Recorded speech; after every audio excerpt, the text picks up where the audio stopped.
Hello and welcome back from lunch, everyone. Are you all full? Yes? Excellent, excellent. Before we crack into our apostolic priority for this session, we thought it might be time for another validation. Sounds like fun? Okay. This one was inspired by the last session that we had. So the number of parents and grandparents who expressed their heart's desire for their children to meet Jesus and to be drawn into the faith, to find their home in the church. So we wanted to validate all our parents and our grandparents in the room. Can you stand, please? You guys have given your hearts to your kids and you pray for them regularly. So we join you in praying for a new outpouring of the Holy Spirit in the lives of our children and our young people. So you guys are great and we share your passion for that. Thank you. You're great. Did I say that? So in our second general session for the day, we're going to continue to do a deep dive into the apostolic priorities that were outlined by Archbishop Mark last night. And we want to explore the second priority, which is reshaping parish communities. And our speaker to unpack this with us is going to be Teresa McGrath. Now, Teresa has been engaged in ministry in the church for the last 20 years. You won't think she's been around that long when you see her because she doesn't look old enough, but she is. In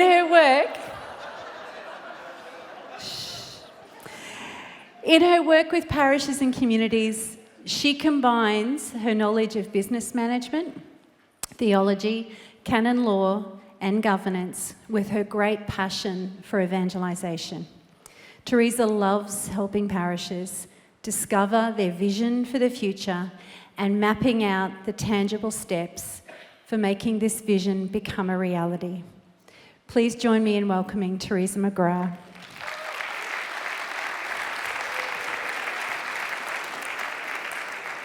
Thanks, Chantal. Anytime she makes comments like that, I just like to remind her that she was my grade 2 teacher. So she can just keep that in mind, that I'll always have that up my sleeve if I need it.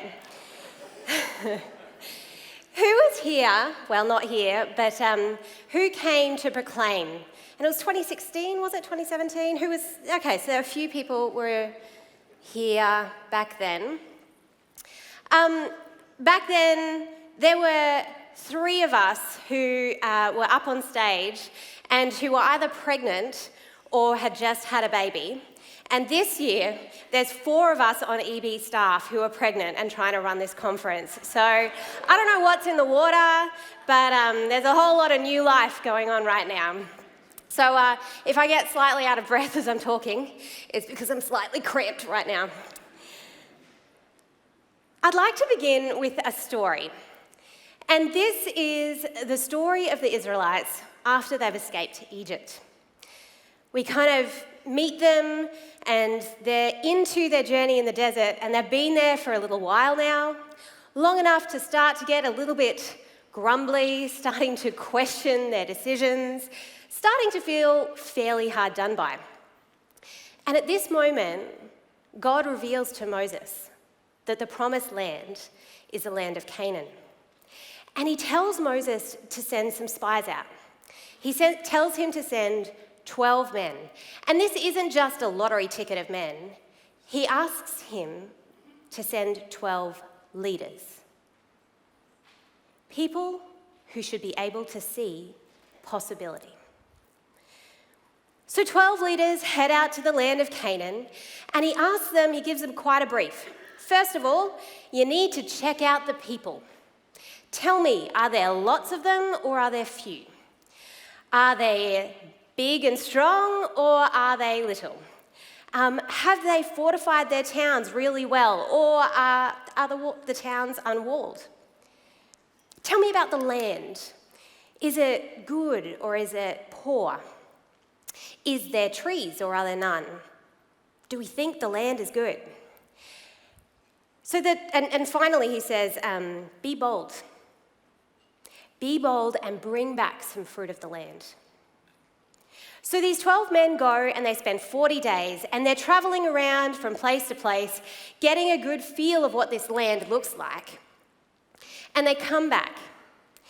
And the first thing that they say when they're reporting back to the Israelites is, the land flowed with milk and honey. It was beautiful. And check out the fruit that we brought. They needed 2 men carrying a pole on each of their shoulders to demonstrate the single cluster of grapes that they had hanging. It was that big. Imagine grapes that big. So the fruit was there. But the people who live in the land are strong. The towns are fortified and very large. The land, it's a land that devours its inhabitants.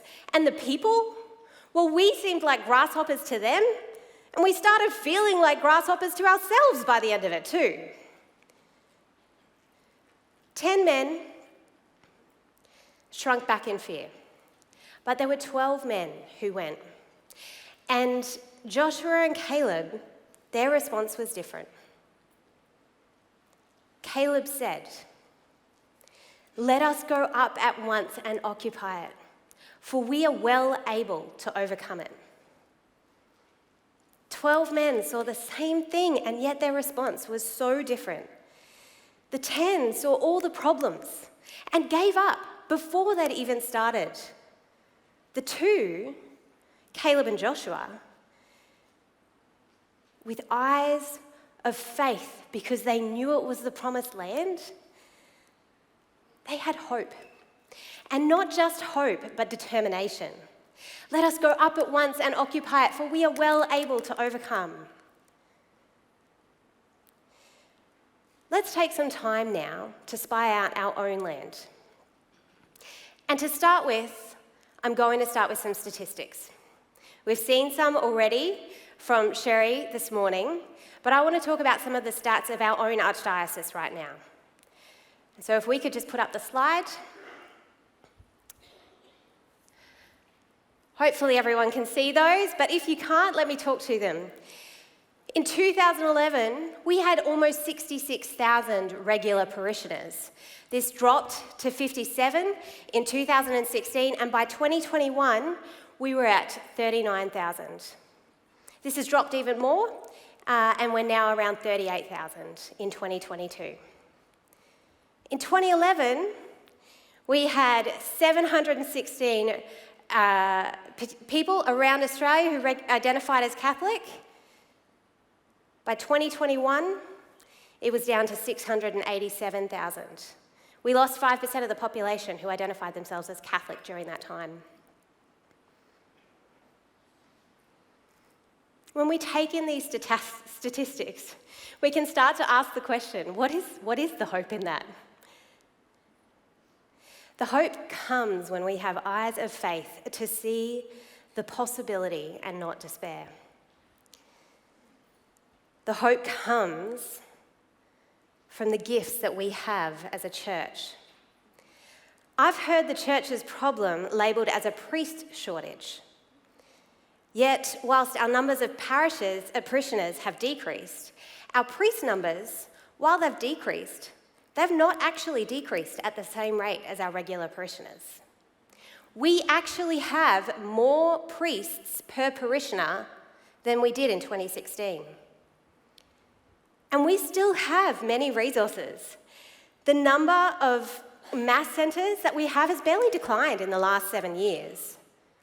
But we're still deploying our resources as though we have 65,000 regular parishioners, when the reality is more like 39 or 38,000. And yes, if we look at those statistics, we could mourn the 600,000 who identify as Catholic, but who don't regularly attend Mass. Or we could celebrate the 39,000 who do.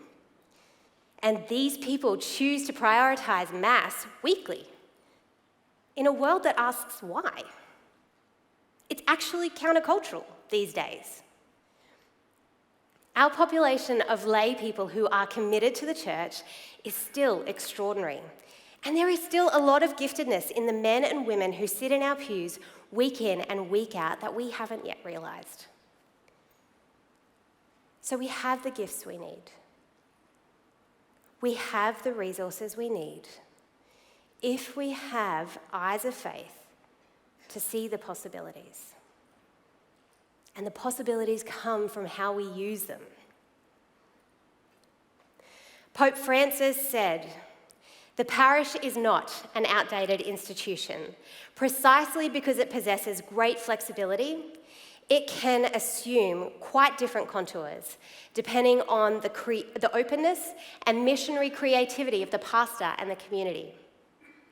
How can we embody this openness and missionary creativity that Pope Francis talked about?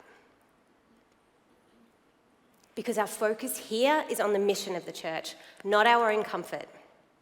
If we're seeking to live out the mission of the church, it becomes about something greater than ourselves, greater than our long-standing personal pew that we sit in every week, greater than our need for our favourite hymn to be played, greater than the comfort that comes from the familiarity of our church operating in the same way that it has for the last 40 years. Greater than, dare I say it, our own Mass time. God is calling us to more. Reshaping parish communities isn't about managing decline. It's about giving us new eyes to see what we've been given, see what we've been made stewards of, and use that missionary creativity and pour it out for the evangelisation of today's world. Because evangelisation is our mission. If you were to read one thing about parish, what I would recommend is paragraphs 27 to 33 of The Joy of the Gospel by Pope Francis. It is a great place to start to consider what God is calling our parishes to at this time. In it, he says, "I dream of a missionary option. That is, a missionary impulse capable of transforming everything, so that the church's customs, ways of doing things, times and schedules, language and structures can be suitably channeled for the evangelisation of today's world, rather than for her self-preservation." Our parishes are called to be centres of evangelisation, communities of communities, environments of living participation and communion, really in contact with the lives of the brothers and sisters in their community. An environment for hearing God's word, for growth in the Christian life, for proclamation, for dialogue, for charitable outreach, for worship and celebration. Feeling overwhelmed? When we start to hear language like this, it can start to feel overwhelming, out of reach, out of touch with the reality of your average Australian parish these days. We don't have parishes of 10,000 people like they do somewhere in some places in the States, or parishes of 80,000 people like they do in some places in South America. We don't have a team of parish staff who are able to build and foster the missionary action of the church full-time. We're lucky to even have a parish priest and a part-time secretary. But what if we looked once more with eyes of faith, like Joshua and Caleb? See, with eyes of faith, I look around our parish and I see many people who are willing to put their hands up. Pope Francis says we weren't meant to do this alone. As he casts these grand visions and dreams, he was explicit. The important thing is not to walk alone, but to rely on each other as brothers and sisters. This model of a parish priest being the one-man band is so unrealistic. This is how we burn priests out, and this is how we disempower lay people. It's a lose-lose situation. The call to evangelize is not just for the priest. Through our baptism, it's a call for every single one of us. We are all called to be evangelizers, to share the message of Jesus' life, death, resurrection, and his invitation to all of us to encounter him and be in relationship with him. The church is a people, not a building.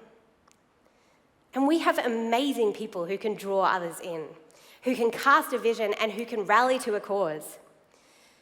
Bernadette, the Pastoral Council Chair up at Gympie, she has a great gift of identifying the right people to serve in the right place.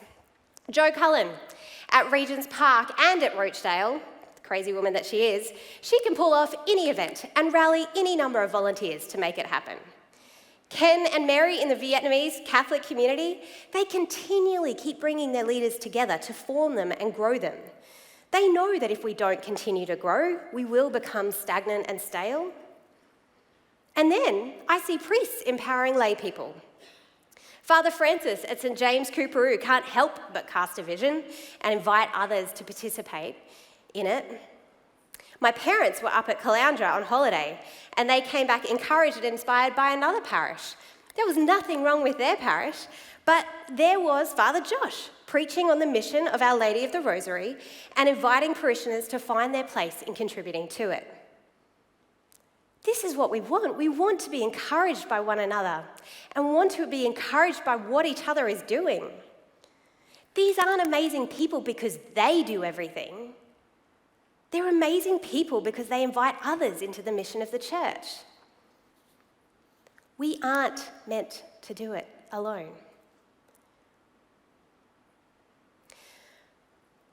The relationship between a leader and his or her leadership team is at its best when it's built on a foundation of trust and mutual respect.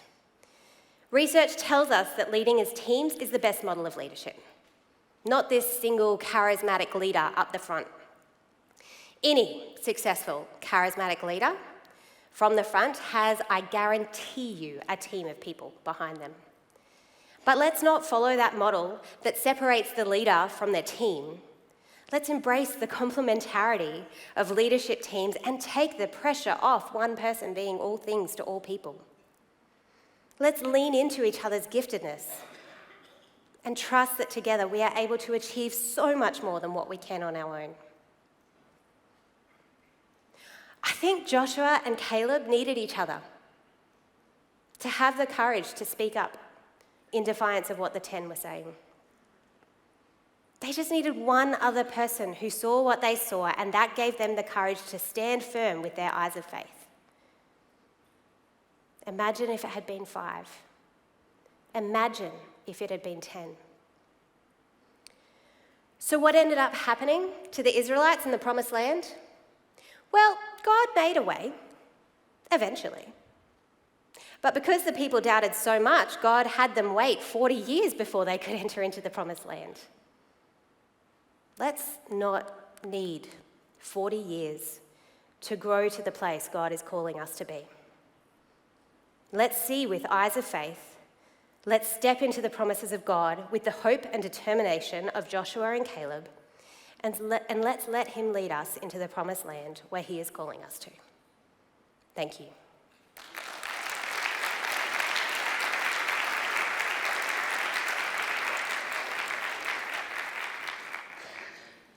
So while I've started to unpack this second priority of reshaping parish communities, I can't do it alone. And so I would like to now invite up a panel who are going to share their own insights and wisdom to this area. So first up, I would like to introduce Felicity Jones. Felicity, if you'd like to come out. Felicity is currently the youth coordinator at Our Lady of the Rosary, Caloundra, and also sits on the parish senior leadership team. Next up, we have Patrick Keady. Patrick Keady is currently the moderator of Emmanuel Community, a lay-led Catholic mission community founded in Brisbane over 48 years ago. Let's welcome Patrick. Next up, we have Lana Turvey-Collins. Lana is the Mission Director for Catholic Mission in Australia, a role she recently returned to after being seconded by the Australian Catholic Bishops' Conference to be the plenary facilitator. Let's welcome Lana. And finally, we have Father David Pascoe. Father David is the parish priest of Living Waters Parish in Caboolture, where he has been parish priest since 2018. Living Waters covers the communities of Caboolture, Bribie Island, Woodford and Kilcoy. Let's welcome Father David. All right, you ready? So, I have a series of questions to ask these guys, but I'm also kind of wanting it to be a bit of a conversation. So we'll see whether we get through them all. And what's more important to me is I want to hear their heart behind this idea and this priority. Okay, Felicity, can we start with you? I've just been talking about Joshua and Caleb. What helps you to look at your parish and the current context we find ourselves in with eyes of faith? Well, I think I'm very lucky to be working in the area of youth ministry, so I know that some of us are worried on the weekend. We don't see a lot of young people in our pews, but I think I am able to work closely with them in a way where I'm able to just see so much fruit. And you can ask any of the youth team that are here today with us from the Caloundra Parish that they also are experiencing the gifts that these young people have to give. So there's just so much, like Teresa said, there's so much possibility, I think. And even though we're not seeing them yet in the pews, we've kind of flipped it on its head a little bit. And I can tell you that these kids are coming up to me and they want to lead, they want to give testimony. And I can just see all the time how they are kind of leaning into the faith, how they are becoming closer to Jesus, having these personal, interior relationships with him. And then that, we're playing the long game. That will soon translate into our church. And I just know that they are the future leaders of our church. So there's a lot of hope, I think, in our young people. And we are seeing that a lot in Caloundra in particular. Yeah, beautiful. Thanks, Felicity. I think that's a really good point. All we have to do is look to the future generations and the way they're responding to their faith, to have eyes of faith and see the possibility. Thanks. Lana, you've been in the plenary council, you have been completely in the plenary council for so long, but you've stepped out recently. But I'd be interested to hear, what can you see, or where can you see the parallels between the plenary council decrees and some of these priorities, or particularly this one, that Archbishop presented around reshaping parish communities? Thanks. Hi, everyone.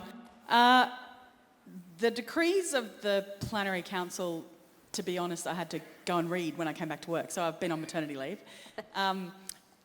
They integrate completely with what you're doing in Brisbane Diocese. So for those of you who aren't up to speed on all things plenary council, which was me, healing wounds. So the same 7 priorities that Archbishop Mark outlined last night, all of it relates. Healing wounds, looking at reconciliation with Aboriginal First People, you have a new RAP. Healing wounds and seeking relationship with people who have suffered abuse at the hand of the church was part of what Archbishop Mark talked about. I think the one, though, that stands out for me, and I think the topic of this particular priority, is the one about missionary disciples. And it's the exact paragraph from Joy of the Gospel that you mentioned about impulse for mission. And the question I always come back to when I'm working with groups is about, if you are very honest with yourselves as a group now, what is our impulse? Is my impulse on a Friday night to wrap myself up in my jammies, put on Netflix and get my kids to bed as fast as I can and enjoy a hot cup of coffee and the comfort of my home? Or is my impulse to go and chat with the 6 or 7 people whose names I now know who live on the streets of, my neighbourhood, and make sure that they've got a cup of tea and make sure that they've got a blanket? So I think, if I'm honest with myself, my impulse is to stay at home and stay warm. But if I had a couple of mates and a regular thing once a month or every couple of weeks was to go meet Joanne, Mark, Simon, and the others that live on the main drag of my neighbourhood, it's a safe environment. There's stuff that happens in our neighbourhood. But if that's what I'm impulsed, then that's, I think, where... And the depth of decrees and the 7 priorities that we're talking about connect in such a way that if that is the life as a community we are living, Christ will be met in our hearts, in their hearts, and then things will flourish like Felicity was talking about. Young people want to be involved. We want to be with each other more because there's relationship there. And there's an outward focus, you know, in responding to the society and the community, in making sure that there truly is life for all about the gospel. Beautiful. So it's that missionary impulse is where that connection really happens too. And that sense, what I was hearing in that as well, that sense of community, authentic community, plays a really important part. Speaking of communities, Father David, Archbishop Mark talks about finding ways to recognise and celebrate parishes as communities of communities. Now, you are experiencing the reality of that firsthand. Could you share a little bit about that experience? Sure. And I think there'll be such a diversity of what that actually means in all sorts of circumstances. But I'm pretty fortunate, as you mentioned, the four places of Kilcoy, Woodford, Caboolture and Brivey are where we have actually 4 church buildings and 4 churches. But we probably have 7 communities. We'd have 7 masses over a weekend, and they're quite different from one another. Different sorts of people go to different times and things like that. But that's the Eucharistic Sunday engagement, if you like, of communities. You can go a bit more deeply into each of those and across the parish as well. Like I was with the Knights of the Southern Cross last night, and they were talking about how do they engage with the men of the Syro-Malabar community within the parish as well. Normally tonight would be Encounter Youth at St Peter's, and then there are prayer groups, and then there's cultural communities of the Filipinos, the Timor-Leste, the Samoans. You know, so it goes both certainly worship spaces and to which those people come on a weekend and a few during the week, and that's a community of communities. And how do we let them enable them to engage with one another in a variety of ways? So we brought them all together for one mass on one weekend, which you'd do once a year, maybe, you know, and things like that, so that they see and touch and engage with one another. But that's not their normal sort of situation. But it's to help them communicate with one another and engage with one another in whatever way, shape or form, to build that community of communities. The name that we actually fortunately gave the parish, Living Waters, a couple of years ago, holds together the Stanley River, the Caboolture River and the Pumicestone Passage. And it is that, how do they all run together, you know, and come together as one, but really quite distinct in their own different ways as well. And I think my role, or one of my roles, is to enable that engagement and that community to be a community of communities. That's a really great point.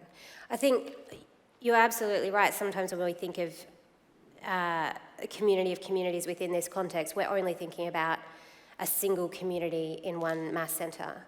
But you're right. We're talking about actually the community in each mass, really, and then the layer of the young people. For example, the Filipino community in Kilcoy, which is quite large, and they work at Global Foods, when the Timor-Leste people were brought in to work in the same place, there was an engagement between the Filipino people and the Timor-Leste, so that we now have the Filipino choir and the Timor-Leste choir, which I had nothing to do with, which is quite fine. But it's enabling people to actually engage with one another and sort of see what the need is and respond to that in all sorts of ways, shapes and forms. Oh, that's what we want, right? We want communities that recognise the distinctiveness, but still celebrate the unity that exists when we're together. That's wonderful. Thank you. Pat, you're a moderator of a lay community in the Catholic Church, and as part of that role, you're responsible for raising up leaders in your community. What is your advice on how to form a mission-oriented leadership team? Great question. My advice on how to raise up how to form a missionary-oriented Because you could form a leadership team, but how do you form a mission-oriented leadership team? I think for myself, I need to allow myself to be challenged to look for where there's a stirring in the water. Who are the people who aren't not stirring malcontent, but who have what I call a holy discontent? Who are the people who you see have natural giftedness of leadership? And usually if you ask around, people will tell you. And you'll soon see people who just have a natural gift of leadership, because they'll start talking about the things that are not. And they harbour a dream of what could be. And if you hear people talking like that, don't be threatened by them, but get them on board and invite them on board. So listen and look out for it. So the first way to form a mission-oriented leadership team is have eyes for people like that. They may not be comfortable people, but they usually would be people that God is stirring up. And there's usually a bit of a stirring up with people with that leadership gift. So, and I think to attract those kinds of people, because there's the kind of people you want in your team. They're the kinds of people I want in my team. Absolutely. And so, first of all, I recognise I have limitations and weaknesses, and I need other people with strengths I do not have. Now, I may be a lay leader, and I feel for every parish priest who's feels the weight of leading an entire parish, but I already know it's like I'm screwed without the people who are in my leadership team. Sorry to use that language, everyone. But let's be real. I am screwed without the people around me and their gifts, and they're men and women, and oh my God, I'm only as strong as I am with the team around. So realising I need those people, that's a really important part, and not to feel threatened by their strength. That's a journey that I've had to go on. It's like, you don't have to have all the gifts. You don't have to have it all together. And then when I can recognise their gifts and affirm them for their gifts, I think that helps them see that they have a role to play, and inviting them, giving an actual place at the table. So, and I think casting vision. I think bold vision attracts bold leaders. If you want missionary leaders, what missionary bold endeavour are you casting to your parish? What missionary bold undone thing are you saying, we're going to go here, we're going to do this?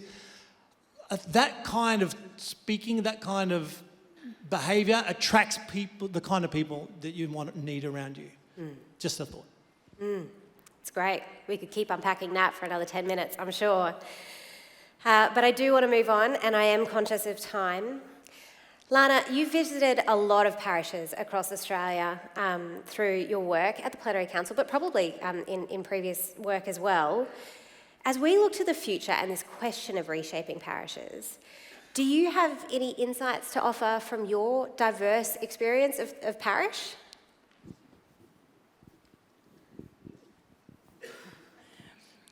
Honestly, the last couple of days, you are so rich here in this diocese. The examples I have heard, even just in the last couple of hours, and Father Dave sitting here beside me describing that reality, is just phenomenal. So I don't think you need to look too far, like quite honestly.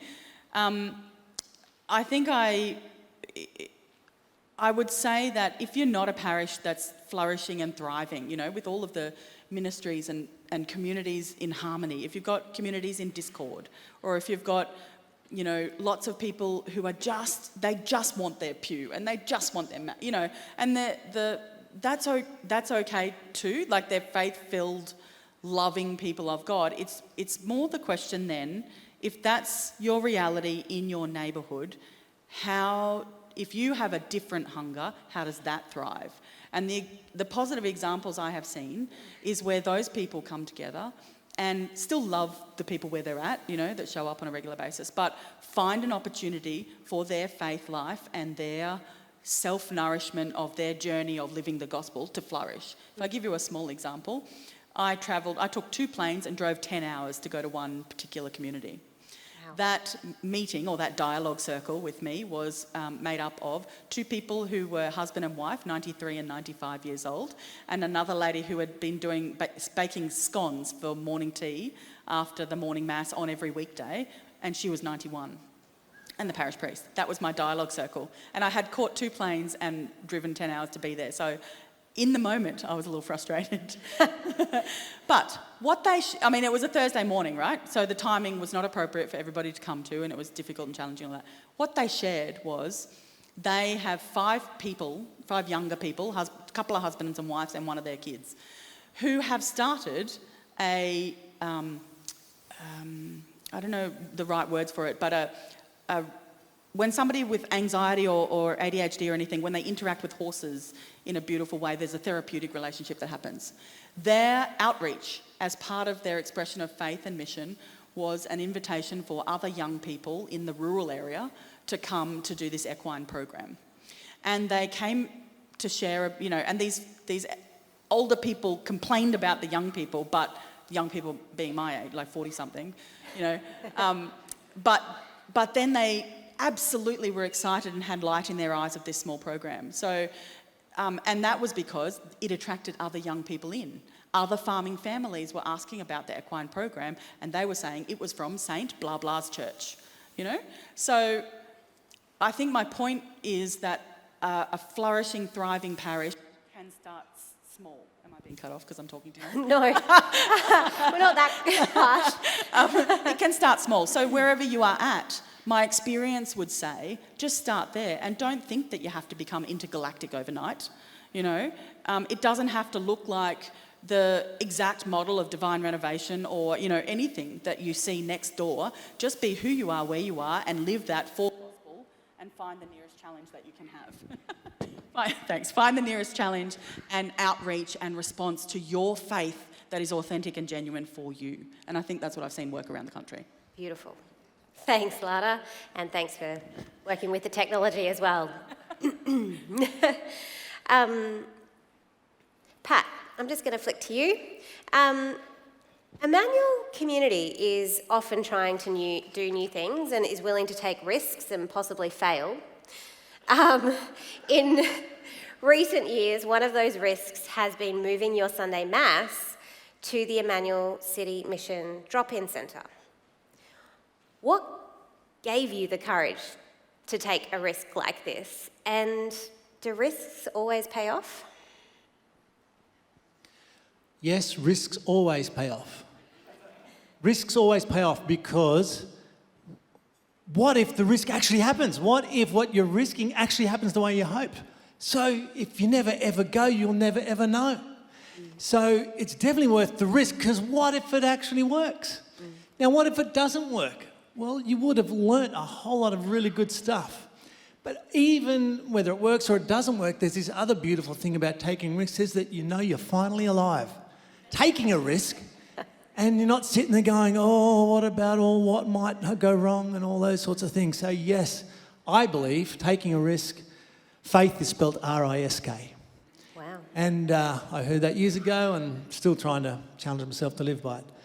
What gives you the courage to take risks? I don't think we're any super courageous community. We're just trying to follow the Holy Spirit and what we feel challenged by the Holy Spirit to do. What gives you the courage to take risks? I think this needs to be true for all of us, but in this situation we were in a parish building and there was already a sense of we're just not being all we could be. And we feel like there's something more, but what would that look like and where would it be? And then listening to that prophetic voice that I was speaking about before, a leader in our community, Robbie Curtis, who leads the Emmanuel City Mission, came with a proposal. And he wanted to start his own mass at the Emmanuel City Mission because he'd been working on a dream. He'd been listening to God speak to him. And our leadership team listened to him, and then we thought, what if this is something we're all meant to do together? We know we're going to put a lot of noses out of joint. We're going to take our Worshipping Sunday community out of a nice suburb into South Brisbane homeless shelter for Mass. With your kids, no problem, it'll be great. Did we lose some people? Yeah, we lost some people. So we took a risk. But the risk of doing nothing was greater than the risk of doing something. And this is I think for me, I feel like, and the church in this current state, is that we need to get to a place of desperation. And I was at a place of desperation going, if we don't do something, we are going to die. And I feel like that for the church in general. Now, I don't want to be over dramatic, but if we don't do something, we are going to die. So the risk of doing nothing is now greater than the risk of us doing something and even doing it badly and failing. So that was what gives me I wouldn't call it courage. I think it's just forced to face our current condition and go and have a go, you mug. Step out and do something, and don't be scared of failing, because I think people do value anyone who has a go, even if they do fail, because we can see that shows a lot of courage. So, Thanks, Pat. We probably only have time for one more question, and so I'm going to leave it with you, Father David. You've seen many iterations of calls to renewal over your time as a priest. How can we avoid the temptation to become cynical about these things? What makes renewal now different from any other time we've been called to renewal in our church? No, I think Jesus put it pretty well in the Gospels. He said, read the signs of the times. And I think Vatican II picked it up for our time and said, read the signs of the times in the light of the Gospel. And we know that yesterday is different to today. And we certainly know that 10 years ago is different to today. There's nothing to be cynical about. It's different. And the challenges are different. But the church is always, in one way, shape, form or another, it's put its head in the sand occasionally, but it has accepted the challenge in a variety of ways. Like there have been individuals, there have been groups, there have been reformers, renewers, councils that have brought things about. It's our time to read the signs of the times in the light of the gospel, in the faith that is ours, and nothing to be cynical about. It's just, there's a challenge. Pick that one up and go with it. Great, thank you. Okay, well, thank you. I ask that you would join me in thanking each and every one of these panellists for sharing their insights and wisdom today.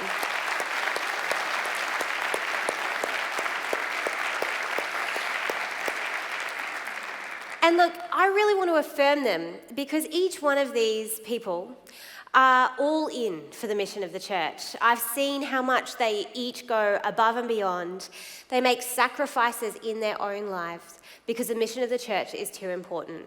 And so thank you to each and every one of you, not just for today, but for how much you give of yourselves and how much you sacrifice of yourselves day in and day out, because the mission is too important. Thank you. Let's give them another round of applause.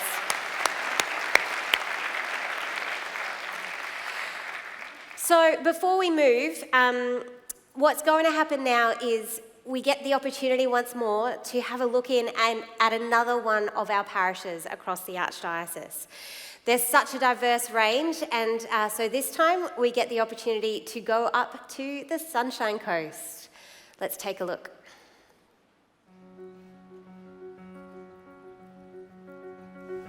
We have such a big, beautiful Archdiocese, and today we're on the Sunshine Coast. We're going to be visiting Our Lady of the Rosary Parish at Caloundra. We're checking in with Father Josh, Felicity and Jacinta to find out what's going on at Our Lady of the Rosary.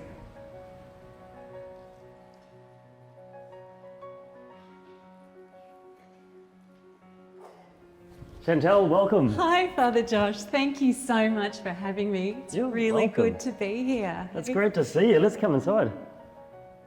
So, Father Josh, tell me about Our Lady of the Rosary Caloundra. Well, in this terrific parish, we have 8 different worshipping communities in 2 distinct regions with a coastal flavour and also a beautiful hinterland set of communities. Yeah. And how long have you been here? 3 years and 7 months. I know exactly how long it's been because for those last 7 months, it's been as the administrator of the parish. Yeah. And what is it that's unique about this parish? Well, I'm not sure if it makes us unique, but what we're doing is intentionally investing in evangelisation. And for us, that means putting Alpha front and centre as our tool for evangelisation. We're making a massive investment in lay leadership of this parish, and that's necessary in a diverse parish like ours. And we also have a significant investment in the area of youth. Fantastic. We're back with Father Josh, and we're also joined by Felicity and Jacinta, who are on the leadership team alongside Father Josh here at Our Lady of the Rosary at Caloundra. You've drawn a great leadership team around you. What's some of the most important things to your leadership team here? Sure. Well, very early on in my priesthood, I realised that I didn't have the capacity to make all the decisions, and that God had only given me a specific set of unique gifts. And so Jacinta and Felicity are 2 of 4 beautifully and wonderfully talented women who have gathered around me to really complement the gifts that I've been given with the gifts that they've been given. So we're creating different ministry areas so that there's leadership at every single place in the parish. And what's allowing us to do is to create a structure of leadership where the priest doesn't have to know everything that's going on. Felicity and Jacinta have both demonstrated amazing things that are happening in the parish, and I've got no idea how they happen. Hopefully a little bit of an idea. It's a great liberation though, and it makes my priesthood sustainable to have other people taking responsibility, and that's what our strategic plan is all about, developing a culture of initiative and leadership so that we can be an evangelising parish. Indeed, our mission is to be a vibrant parish that actively accompanies people into encountering the Lord. And that happens in a particular way. Only this morning I was celebrating Mass, and the 72-year-old gentleman had his first encounter experience, and he comes up to me after Mass and he said, "I've been waiting 72 years for this," and he was in tears, he was full of joy, and it caused me to be full of joy. That's fantastic. Jacinta, how did you find your way onto the leadership team? I'm still a little bit confused about that myself, to be honest. So one morning after Mass, Father Josh actually approached me and asked if I'd be involved with starting the Alpha program here in the parish.